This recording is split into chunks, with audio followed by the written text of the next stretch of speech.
মধ্যপ্রাচ্যের যুদ্ধের আবহের মধ্যেই এবার প্রধানমন্ত্রী নরেন্দ্র মোদীকে হত্যার ছক।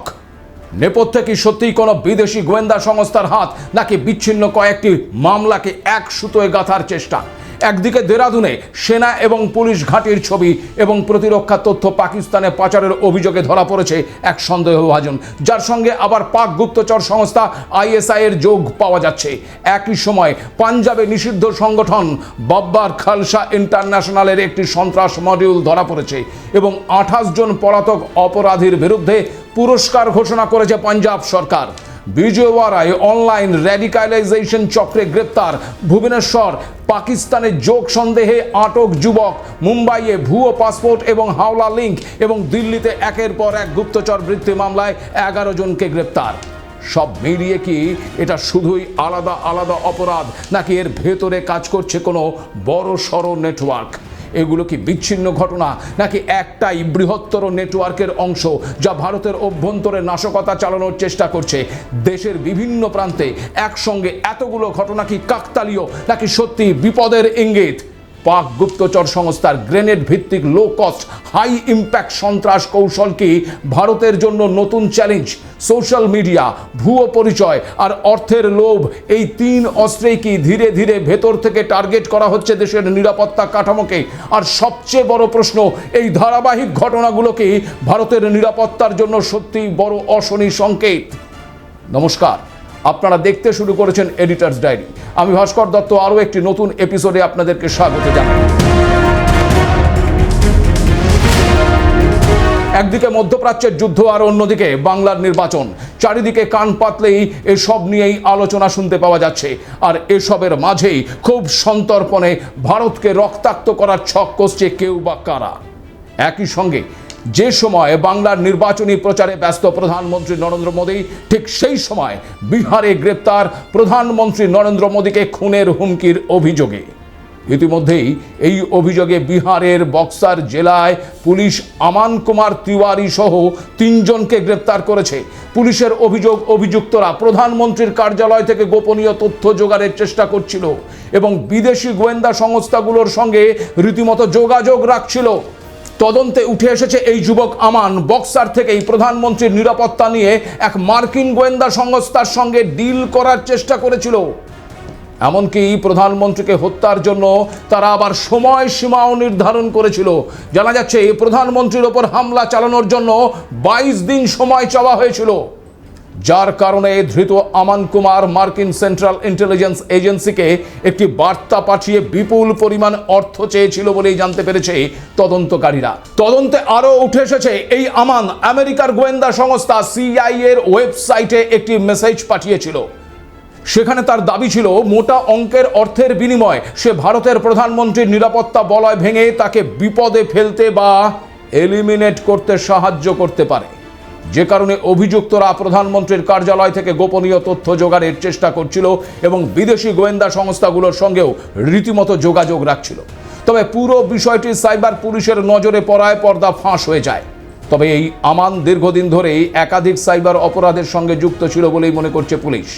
তার কাছ থেকে ল্যাপটপ, মোবাইল ফোন এবং একাধিক ডিজিটাল ডিভাইস উদ্ধার করা হয়েছে। তদন্তকারীদের মতে তার মোবাইল পরীক্ষা করে দেখা গেছে একাধিক VPN ব্যবহার করে বিভিন্ন ওয়েবসাইট হ্যাক করার চেষ্টা করত সে। এমনকি অতীতে কলকাতা বিমানবন্দরের ওয়েবসাইট হ্যাক করার হুমকির ঘটনাতেও তার নাম উঠে এসেছিল। গোটা ঘটনায় প্রশ্ন উঠছে যে এটা কি শুধুই ব্যক্তিগত সাইবার অপরাধ, নাকি এর নেপথ্যে কোনো বড় সংগঠিত নেটওয়ার্ক বা বিদেশি সংযোগ সত্যিই কাজ করছে? এই সন্দেহকে আরও দ্বিগুণ করে তুলেছে অর্গানাইজার সংবাদ মাধ্যমের একটি প্রতিবেদন, যেখানে বলা হয়েছে মার্কিন গুপ্তচর সংস্থা CIA নাকি 2025 সালে চীনের তিয়ানজিনে সাংহাই কোঅপারেশন সংস্থার বৈঠক চলাকালীন প্রধানমন্ত্রী নরেন্দ্র মোদীকে হত্যার পরিকল্পনা করেছিল, যা পরবর্তীতে ভারতীয় গোয়েন্দা সংস্থা র এবং রাশিয়ার গোয়েন্দা সংস্থা FSB, চীনের গোয়েন্দা সংস্থা MSS এর যৌথ অপারেশনে ব্যর্থ করে দেওয়া হয়। ওই প্রতিবেদনে আরও উল্লেখ করা হয়েছে যে বৈঠকের সময় ওই সম্মেলনে রাশিয়ার প্রেসিডেন্ট ভ্লাদিমির পুতিন মোদীকে তার নিজের বুলেট প্রুফ গাড়িতে লিফট পর্যন্ত দিয়েছিলেন। যা পূর্ব নির্ধারিত কর্মসূচির বাইরে ছিল বলেই দাবি করা হয়েছে ওই প্রতিবেদনে। বলা হচ্ছে সেই মুহূর্তে সম্ভাব্য হামলার পরিকল্পনা কার্যকর করার সুযোগ থাকলেও শেষ মুহূর্তে পরিস্থিতি বদলে যাওয়ায় তা ব্যর্থ হয়। তবে এই সমস্ত দাবির সত্যতা নিয়ে সরকারি তরফে এ বিষয়ে কোনো কিছুই বিস্তারিতভাবে জানানো হয়নি। ফলে প্রশ্ন থেকেই যাচ্ছে যে এই ঘটনাগুলো কি সত্যিই কোনো বৃহত্তর নিরাপত্তার ষড়যন্ত্রের ইঙ্গিত? নেপথ্যে কি আমেরিকার হাত? কারণ আপনাদের মনে আছে কিনা জানি না, দেশে ফেরার পর অর্থাৎ ওই সাংঘাই সম্মেলন থেকে দেশে ফেরার পর একটি সেমিনারে প্রধানমন্ত্রী নরেন্দ্র মোদী বলেছিলেন, আপনারা কি আমি গিয়েছিলাম বলে হাততালি দিচ্ছেন নাকি জীবিত ফিরে এসেছি বলে? এই মন্তব্য কি ওই ষড়যন্ত্রের প্রমাণ দিচ্ছে না? থাকছে কিন্তু সেই প্রশ্নটাও। এখানে আপনাদেরকে আরও একটি বিষয় জানিয়ে রাখি যে গত বছর অর্থাৎ 2025 সালের 30শে আগস্ট ঢাকার একটি বিলাসবহুল হোটেলের 808 নম্বর রুমে মৃত অবস্থায় পাওয়া গিয়েছিল মার্কিন স্পেশাল ফোর্সের command inspector general Terrence Arvel জ্যাকসনকে। অর্গানাইজার সংবাদ মাধ্যমের দাবি, জ্যাকসন আসলে প্রধানমন্ত্রী মোদীকে হত্যার একটি গোপন মিশনের অংশ ছিলেন। এই তথ্যের কোনোটি ভারত বা আমেরিকার সরকার আনুষ্ঠানিকভাবে স্বীকার করেনি এবং বর্তমানে এটি একটি গভীর ভূ রাজনৈতিক রহস্য হিসেবেই রয়ে গেছে। তাছাড়া ভারতের রাজনৈতিক ইতিহাসে প্রধানমন্ত্রীদের ওপর হামলার ঘটনা কিন্তু নতুন কিছু নয়, বরং অতীতেও দেশ দেখেছে ভয়াবহ রাজনৈতিক সহিংসতা। সেখানে সবচেয়ে বড় উদাহরণ ইন্দিরা গান্ধী এবং রাজীব গান্ধীর হত্যাকাণ্ড।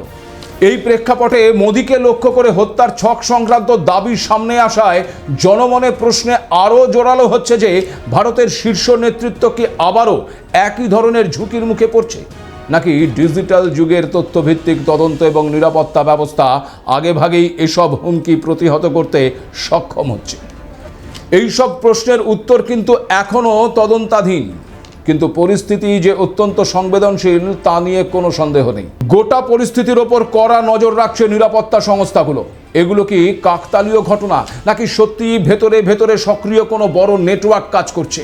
ভারতের বিরুদ্ধে নাশকতা চালাতে কিভাবে চলছে জঙ্গি তৎপরতা?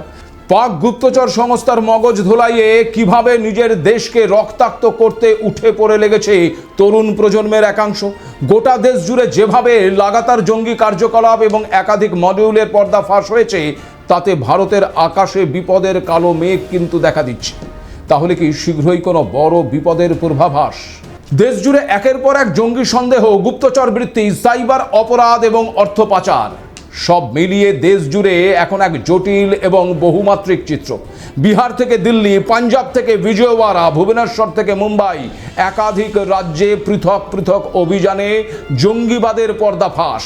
একদিকে যখন প্রধানমন্ত্রীকে খুনের ছক কষার দায়ে গ্রেপ্তার হচ্ছে বিহারের যুবকেরা, ঠিক তখন দেরাদুনে গ্রেপ্তার হচ্ছে আইএসআই এর চর। তাহলে একটু খুলে বলি, দেরাদুনে বিস্ফোরণের ছক কষেছিল পাক গুপ্তচর সংস্থা আইএসআই, আর তাদের এজেন্ট হয়েই কাজ করছিল ওই দেরাদুন শহরের 29 বছরের এক যুবক বিক্রান্ত কাশ্যপ। দেরাদুনের বিভিন্ন সরকারি দপ্তর, পুলিশের সদর দপ্তর, সেনা চৌকির ছবি, প্রতিরক্ষা সংক্রান্ত তথ্য পাকিস্তানের হাতে তুলে দেওয়ার অভিযোগ রয়েছে ওই যুবকের বিরুদ্ধে। একই সঙ্গে তার কাছ থেকে বাজেয়াপ্ত হয়েছে একটি পিস্তল, কার্তুজ সহ বেশ কিছু গুরুত্বপূর্ণ নথি। তার কাছ থেকে উদ্ধার হওয়া মোবাইল এবং ল্যাপটপে বোমা তৈরির ফর্মুলা, জিহাদি লিটারেচার এবং পাকিস্তান ভিত্তিক জঙ্গি সংগঠনগুলোর সঙ্গে যোগাযোগের প্রমাণও পাওয়া গেছে। প্রাথমিক তদন্তে এসটিএফ জানতে পেরেছে বিক্রান্তের সঙ্গে পাক গুপ্তচর সংস্থা আইএসআই এবং পাক জঙ্গি শাহজাদ ভাট্টির নিয়মিত যোগাযোগ ছিল। এখানে এই জঙ্গি শাহজাদ ভাট্টির পরিচয় আপনাদেরকে একটু জানিয়ে রাখি। দেখুন, শাহজাদ ভাট্টি পাকিস্তানের একটি কুখ্যাত অপরাধী নেটওয়ার্কের প্রধান, যাকে পাকিস্তানের গোয়েন্দা সংস্থা আইএসআই এর সহযোগী বা প্রক্সি হিসেবে গণ্য করা হয়। অর্গানাইজারের প্রতিবেদন অনুযায়ী চীনের এসসিও সম্মেলন চলাকালীন প্রধানমন্ত্রী নরেন্দ্র মোদীকে হত্যার যে ছক সিআইএ কষেছিল, তাতে শাহজাদ ভাট্টি এবং তার নেটওয়ার্ককে কাজে লাগানোর পরিকল্পনা ছিল বলেই দাবি। এদিকে আবার শাহজাদ ভাট্টি এবং ভারতীয় গ্যাংস্টার লরেন্স বিষ্ণোইয়ের মধ্যে চরম শত্রুতা রয়েছে। 2026 সালের ফেব্রুয়ারিতে লরেন্স বিষ্ণোই গ্যাং দাবি করে যে তারা পর্তুগালে শাহজাদ ভাট্টির ওপর প্রাণঘাতী হামলা চালিয়েছে। বিষ্ণোই গ্যাংয়ের মতে যারা ভারতের বিরুদ্ধে কথা বলবে তাদের তারা ছাড়বে না। তবে এই শাহজাদ ভাট্টির নাম আবার 2025 সালের 25শে নভেম্বর পাঞ্জাবের গুরুদাসপুরে গ্রেনেড হামলা, সিধু মুসেওয়ালা এবং বাবা সিদ্দিকির হত্যাকাণ্ডের সঙ্গেও জড়িয়ে রয়েছে। শাহজাদ মূলত সোশ্যাল মিডিয়ার মাধ্যমে ভারতীয় তরুণদের প্রলুব্ধ করে, অস্ত্র এবং মাদক পাচারের কাজে নিয়োগ করে তাদের। আর তার সঙ্গেই যোগ ছিল ধৃত বিক্রান্তের মূল পরিকল্পনা ছিল দেরাদুনের জনবহুল এলাকাগুলোতে বিস্ফোরণ ঘটানো। হামলার পর সে যাতে ধরা না পড়ে সেজন্য তার মোবাইলে পালানোর বিস্তারিত ম্যাপ এবং রুট পর্যন্ত পাওয়া গেছে। তার পরিকল্পনা ছিল নেপাল সীমান্ত পার হয়ে দুবাইয়ে পালিয়ে যাওয়ার। তদন্তে আবার এটাও জানা যাচ্ছে যে 2024-25 সালে পাঞ্জাবের নাভাতে থাকাকালীন সে পাকিস্তানের হ্যান্ডলারদের সংস্পর্শে এসেছিল। সেখান থেকেই তাকে নাশকতামূলক কাজের জন্য ক্রমাগত নির্দেশ দেওয়া হচ্ছিল। এখানে আপনাদেরকে আরও একটা বিষয় জানিয়ে রাখি যে দিন কয়েক ধরেই দেরাদুনের বিভিন্ন জায়গায় তেহরিকে তালিবান হিন্দুস্তান লিখে আতঙ্ক ছড়ানোর চেষ্টা করছিল সে। এই সূত্র ধরেই পুলিশ তদন্ত শুরু করে এবং তাকে শনাক্ত করতে সক্ষম হয়। সবচেয়ে উল্লেখযোগ্য বিষয় হলো তদন্তে আরও জানা যাচ্ছে যে পাকিস্তান ভিত্তিক হ্যান্ডলারদের দ্বারা প্রভাবিত হয়ে উগ্রপন্থার পথে পা বাড়ানো বিক্রান্ত দীর্ঘ সময় ধরেই নিজের হিন্দু পরিচয় বদলে একজন মুসলিম যুবকের পরিচয়ে চলাফেরা করছিল। তার ছদ্মনাম ছিল আবু তালহা। এখানেই শেষ নয়, শনিবার দিল্লি পুলিশের স্পেশাল ব্রাঞ্চ ওড়িশার রাজধানী ভুবনেশ্বর থেকে এক যুবককে গ্রেপ্তার করেছে। পাকিস্তান যোগ এবং অনলাইনে উগ্র প্রচারের অভিযোগ রয়েছে ধৃত ওই যুবক ইমামের বিরুদ্ধে। এই ইমাম দিল্লির বাসিন্দা হলেও গত 6 মাস ধরে ভুবনেশ্বরের ইউনিট 6 এলাকায় বসবাস করছিল। তদন্তে প্রাথমিকভাবে জানা যাচ্ছে যে ইমাম সোশ্যাল মিডিয়ায়, বিশেষ করে ইনস্টাগ্রামে লস্করে তৈবা ধাঁচের নাম ব্যবহার করে লস্করে মেহেন্দি নামে একটি অ্যাকাউন্ট চালাতেন। সেখান থেকে ভারত বিরোধী প্রচার চালাতেন বলেও অভিযোগ। গোয়েন্দাদের দাবি ইমাম পাকিস্তান ভিত্তিক উগ্রপন্থী হ্যান্ডলারদের সঙ্গে নিয়মিত যোগাযোগ রাখছিল। সে মূলত সোশ্যাল মিডিয়া ব্যবহার করে ভারতের বিরুদ্ধে উস্কানিমূলক প্রচার চালাতো এবং অনলাইনে তরুণদের মগজ ধোলাই করার চেষ্টা করত। সবচেয়ে উল্লেখযোগ্য বিষয় হলো এই অভিযুক্তকে ভুবনেশ্বরের ইউনিট 6 এলাকায় লুকিয়ে থাকতে দেখা গিয়েছিল, যা একটি অত্যন্ত গুরুত্বপূর্ণ এবং নিরাপদ সংবেদনশীল এলাকা, যেখানে ওড়িশার রাজ্য সচিবালয়, লোকভবন এবং মুখ্যমন্ত্রীর বাসভবন অবস্থিত। ফলে নাশকতার অনুমান কিন্তু আরও প্রবল হয়ে উঠছে। এখনও শেষ হয়নি। এই আবহে মুম্বাইয়ের মালাড ইস্টের কুরাল এলাকায় মুম্বাই পুলিশের স্পেশাল ব্রাঞ্চ এবং অ্যান্টি টেররিজম ব্রাঞ্চ যৌথ অভিযান চালিয়ে একটি বড়সড় জালিয়াতি চক্রের পর্দা ফাঁস করেছে। গ্রেপ্তার করা হয়েছে মোহাম্মদ ইসমাইল খান ওরফে সালিম রহমাতুল্লাহ শেখকে। তদন্তকারীরা জানতে পেরেছেন যে ধৃত ওই ব্যক্তি গত 22 বছর ধরে কুয়েতে বসবাস করছিল এবং সেখানে তার 3টি লন্ড্রির ব্যবসা রয়েছে। সে বছরে মাত্র 2-3 মাসের জন্য মুম্বাইয়ে আসতো এবং মালাড এলাকায় 2টি অফিস পরিচালনা করত। তার কাছ থেকে নিজের নামেই অন্তত 5টি জাল পাসপোর্ট পাওয়া গেছে, 2টি মোহাম্মদ ইসমাইল খান নামে এবং 3টি আবার সালিম রহমাতুল্লাহ শেখ নামে। পুলিশ মনে করছে যে সে গত কয়েক বছরে অন্তত 40 জনকে একইভাবে জাল নথি ব্যবহার করে পাসপোর্ট বানিয়ে দিয়েছে। ইতিমধ্যেই অভিযান চালিয়ে পুলিশ প্রায় 12.5 লক্ষ নগদ টাকা, প্রায় 2 লক্ষ টাকা মূল্যের কুয়েতি দিনার, 9টি মোবাইল ফোন, ল্যাপটপ, আইপ্যাড এবং ব্যাংক ওয়্যার ট্রান্সফারের প্রচুর নথি উদ্ধার করেছে। তদন্তকারীদের সন্দেহ এই ব্যক্তি বিশাল এক হাওলা নেটওয়ার্কের মাধ্যমে বিদেশ থেকে টাকা লেনদেন করত, যার একটি বড় অংশ সন্ত্রাস অর্থায়নে ব্যবহার হয়ে থাকতে পারে।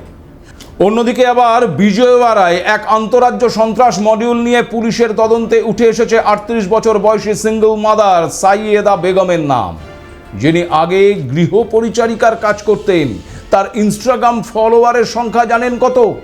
প্রায় 38,000। গত 23শে মার্চ তাকে আরও 11 জনের সঙ্গে আটক করে পুলিশ। অভিযোগ করা হয় যে তিনি অনলাইনে গ্রুপের মাধ্যমে তরুণদের প্রভাবিত করে চরমপন্থার দিকে ঠেলে দেওয়া এবং নিয়োগের কাজে যুক্ত ছিলেন। পুলিশের দাবি অনুযায়ী তিনি এমন অনলাইন গ্রুপের সঙ্গে যুক্ত ছিলেন যেখানে জাকির নায়েক এবং ইসার আহমেদের বক্তব্য প্রচার করা হতো। সেই সঙ্গে আবার আইসিস এবং al Qaeda in the Indian subcontinent সম্পর্কিত কন্টেন্ট ছড়ানো হতো। অভিযোগ, তিনি 16 বছরের কিশোর সহ কয়েকজনকে এই নেটওয়ার্কে যুক্ত করেন এবং বিদেশে থাকা হ্যান্ডলারদের সঙ্গে যোগাযোগের তথ্য শেয়ার করতেন। তদন্তে আরও জানা যাচ্ছে যে এই নেটওয়ার্কে বিভিন্ন রাজ্যের যুবকরা যুক্ত ছিল এবং সোশ্যাল মিডিয়ার মাধ্যমে র্যাডিক্যালাইজেশন এবং রিক্রুটমেন্ট চালানো হতো। সদস্যদের বিদেশে অস্ত্র প্রশিক্ষণের জন্য উৎসাহিত করার অভিযোগও উঠেছে। সব মিলিয়ে আপনারা নিশ্চয়ই বুঝতে পারছেন যে দেশের ভেতরেই আপনার মতন সাধারণ মানুষের মধ্যেই মিশে রয়েছে সন্ত্রাসী দেশদ্রোহীরা, যারা কিছু টাকার বিনিময়ে দেশকে রক্তাক্ত করতে পিছপা হচ্ছে না। অন্যদিকে আবার পাকিস্তান ও তাদের গুপ্তচর সংস্থা ISI রীতিমতো হাত ধুয়ে ভারতের সন্ত্রাসী হামলা চালানোর জন্য যেন উঠে পড়ে লেগেছে। গোয়েন্দা সংস্থার তথ্য অনুযায়ী ISI ভারতে তাদের সন্ত্রাসী কার্যক্রমে বড় ধরনের কৌশলগত পরিবর্তন এনেছে। এখন তারা কম খরচে কিন্তু বেশি প্রভাব ফেলতে সক্ষম ছোট ছোট সন্ত্রাস মডিউল ব্যবহার করছে, যা দেশের বিভিন্ন অংশে সক্রিয় রয়েছে। তাছাড়া তদন্তে আরও দেখা যাচ্ছে যে আগের মতন জটিল IED বা বড় বোমা হামলার বদলে এখন বেশি ব্যবহার করা হচ্ছে গ্রেনেড। নিরাপত্তা বিশেষজ্ঞদের মতে গ্রেনেড একা একজন ব্যক্তি খুব সহজেই নিক্ষেপ করতে পারে, ফলে অপারেশন তুলনামূলকভাবে ঝুঁকিহীন হয়ে যায়। অন্যদিকে বোমা তৈরি এবং বহন করা অনেক বেশি জটিল এবং বিপজ্জনক। গোয়েন্দাদের মতে এই নতুন কৌশলে আর আগের মতো দীর্ঘমেয়াদী ধর্মীয় ব্রেন ওয়াশিং বা ক্যাম্প ভিত্তিক র্যাডিক্যালাইজেশন প্রায় নেই, বরং এখন মূল লক্ষ্য হলো আর্থিক প্রলোভন দিয়ে বেকার এবং সাধারণ তরুণদের টেনে নিয়ে আসা। অনেক ক্ষেত্রে দেখা যাচ্ছে অভিযুক্তরা আদর্শগতভাবে খুব বেশি প্রভাবিত নয়, বরং টাকা উপার্জনের লোভেই এই নেটওয়ার্কের সঙ্গে যুক্ত হচ্ছে। তদন্তে আরও জানা যাচ্ছে এই মডিউলগুলোর অন্যতম উদ্দেশ্য ছিল সংবেদনশীল এলাকায় নজরদারি করা, যার জন্য সোলার পাওয়ার্ড CCTV ক্যামেরা ব্যবহার করা হতো। এই ক্যামেরাগুলো বিভিন্ন রাজ্যে যেমন রাজস্থান, পাঞ্জাব, হরিয়ানা এবং জম্মু কাশ্মীরে বসানো হয়েছে বলে সন্দেহ করা হচ্ছে। এখনো পর্যন্ত যাদেরকে গ্রেপ্তার করা হয়েছে তাদের বিরুদ্ধে অভিযোগ তারা বিভিন্ন গ্রুপে বিভক্ত হয়ে কাজ করত এবং এক গ্রুপ অন্য গ্রুপের কাজ সম্পর্কে জানতো না, যাতে পুরো নেটওয়ার্ক নিরাপদ থাকে। গোয়েন্দাদের ধারণা এই বিভক্ত কাঠামো ব্যবহার করেই তথ্য ফাঁস ঠেকানোর চেষ্টা চলছিল এবং পুরো অপারেশনকে গোপন রাখা হচ্ছিল। পরিকল্পনার লক্ষ্য ছিল সেনাঘাঁটি, রেল স্টেশন এবং জনবহুল এলাকায় গ্রেনেড হামলা চালানো। গোয়েন্দাদের মতে এই পরিবর্তনের মাধ্যমে ISI এখন কম খরচে বেশি কার্যকর নাশকতার দিকে ঝুঁকেছে, যাতে অর্থনৈতিক চাপ কম থাকে এবং তদন্ত সংস্থাগুলোর জন্য আর্থিক উৎস খুঁজে বের করা কঠিন হয়ে দাঁড়ায়। গোটা দেশের নিরাপত্তা সংস্থাগুলো এখন এই ছড়িয়ে থাকা মডিউলগুলোর মধ্যে সম্ভাব্য যোগসূত্র খুঁজে বের করার চেষ্টা করছে, যাতে প্রধানমন্ত্রীকে হত্যার ছক থেকে শুরু করে সম্ভাব্য বড় নাশকতার পরিকল্পনা আগেভাগেই ভেস্তে দেওয়া যায়। তবে তদন্ত চললেও প্রশ্ন কিন্তু থেকেই যাচ্ছে, এগুলো কি সত্যি বিচ্ছিন্ন ঘটনা নাকি একটি বৃহত্তর নেটওয়ার্কের ছায়া যা ধীরে ধীরে দেশের ভেতরে সক্রিয় হচ্ছে? ভারতের সামনে কি তবে ভয়ঙ্কর বিপদের পূর্বাভাস? নজর রাখতে হবে আমাদেরও সেদিকে। আজ এ পর্যন্তই, নমস্কার।